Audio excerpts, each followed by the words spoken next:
A gorgeous day today. We will continue this beautiful weather into the start of the weekend, but then our changes come in.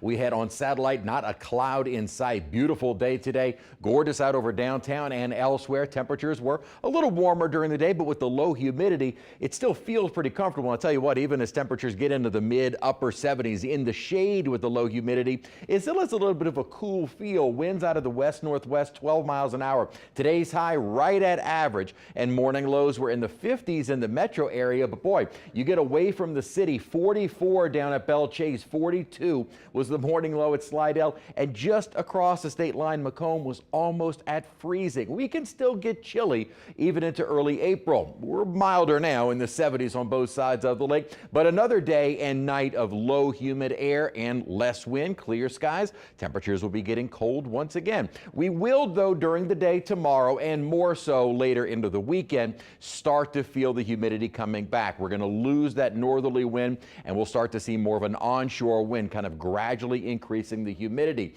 More so you'll feel it by Sunday and especially early to mid next week. But thankfully, and we'll talk about this in a moment, it does look like a front will move through Thursday with humidity starting to come down just in time for French Quarter Fest. So while we will see some storms midweek, maybe clearing out just in time for the fest. Winds still breezy. They will be settling during the night tonight, but more importantly, it's still a west, and during the day tomorrow, a northerly wind. So we'll keep the dry air in place for a little while longer, but you know this beautiful weather is not going to last for long. What's really helping to reinforce the drier air is this big upper level low. It's a system I was talking about yesterday. It really has not moved. We still get that reinforcement of air coming off of the continental United States. So that is dry air. As soon as we get a southerly wind, humidity immediately starts to return. So as long as this pattern is in place, we're good. But I can tell you one thing, folks across the Ohio Valley are hoping this system starts moving because they are under cloudy skies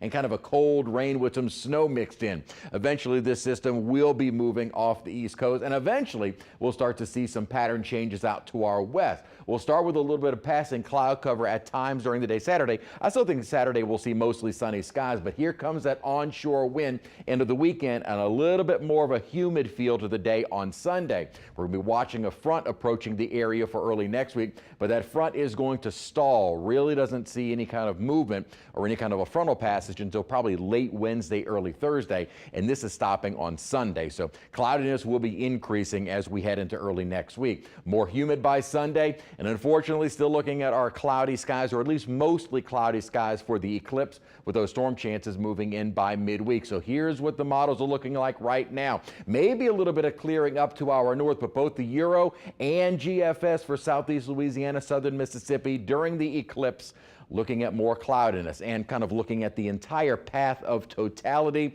Probably you're going to get some breaks in parts of the Midwest. So Indianapolis toward Cleveland, maybe Buffalo, and a better bet would be up toward Bangor, Maine. So folks, and a lot of folks I know have been telling me they're going out to Texas, still not looking ideal. Not to say that would be under overcast skies, but hopefully, and all we can really hope for, are some breaks. Same system that's going to be bringing us our cloudiness into early next week will be doing the same thing over in Texas, this southwesterly flow. Eventually, this upper low, as it gets a little bit closer to us, will start triggering showers and storms across parts of the deep south, likely making their way here by Wednesday. But as this system moves on, it clears us out for Thursday, just in time for the start of French Quarter Fest. We can time everything out well. We may not be so bad for the festival. Temperatures gradually warming along with the humidity and cloud cover. Again, more clouds and sun during the eclipse. We can just hope for some breaks. More storms by Wednesday before a front moves through by Thursday.